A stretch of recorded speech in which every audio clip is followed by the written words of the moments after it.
Hello and welcome. For China Solved, this is Andrew Hubert, bringing you Casual Friday. Today's topic, the Chinapology.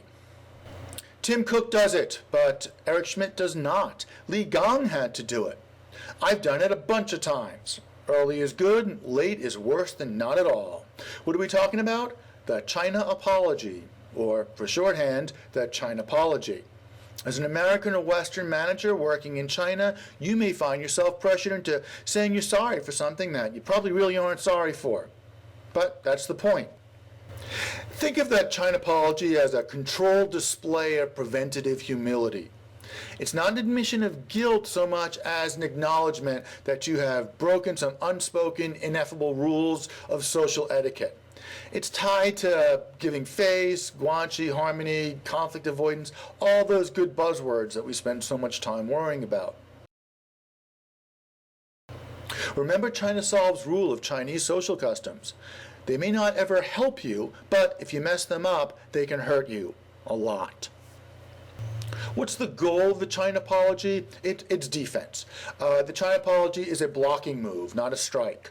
It makes you non-radioactive, so that the people who do want to work with you, do want to do business, and ignore the culture stuff can go about their daily lives.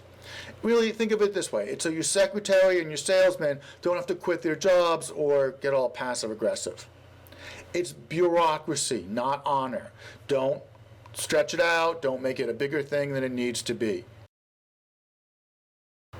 Never write down anything that can't be read a day later or a decade later in China or in the United States without causing you embarrassment. You're just demonstrating that you understand the rules of society and don't consider yourself to be above them. 3, understand the limits of the Chinapology. You're extinguishing the fuse, not throwing your body on a grenade, not putting out a raging inferno.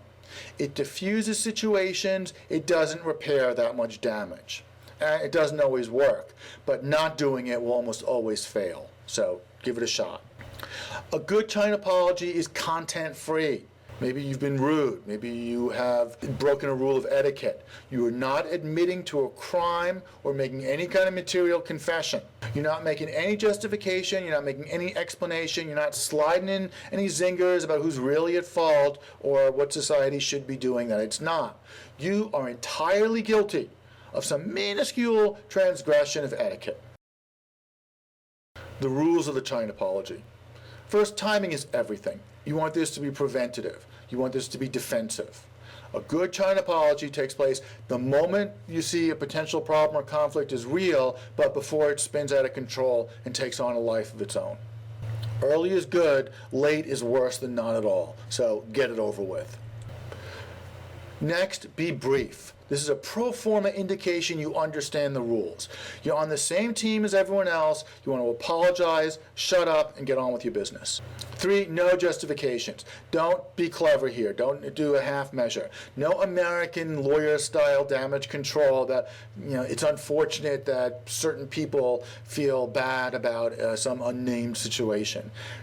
Keep it small and boring. Don't make this a bigger issue than it needs to be. You want to be sincere, but not too sincere. You want to be heartfelt, but don't overdo it. A good Chinapology is unmemorable and just a little bit boring. So the mechanics, the method of the Chinapology. 5 basic steps, 5 points that you should hit. 1, acknowledge that there's a problem. You see that there's a real problem and you believe that it's serious and important.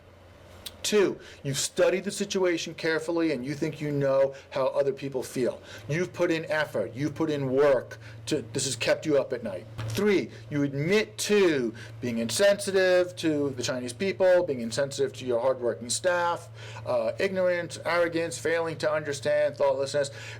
Take your pick, any combination thereof, but apologize, humble, sincere, over. No confessions, no justifications.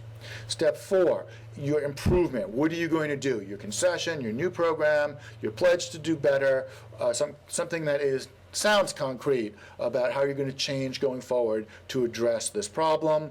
And 5, wrap up with a vague pledge for long-term commitment and support. Your future and the Chinese people's future are intertwined, and you look forward to a long and prosperous career together. If you follow those 5 steps, keep it brief, keep it early, keep it boring, you should be able to survive your first Chinapology just fine. Thanks very much for China Solved. This has been Andrew Hupert.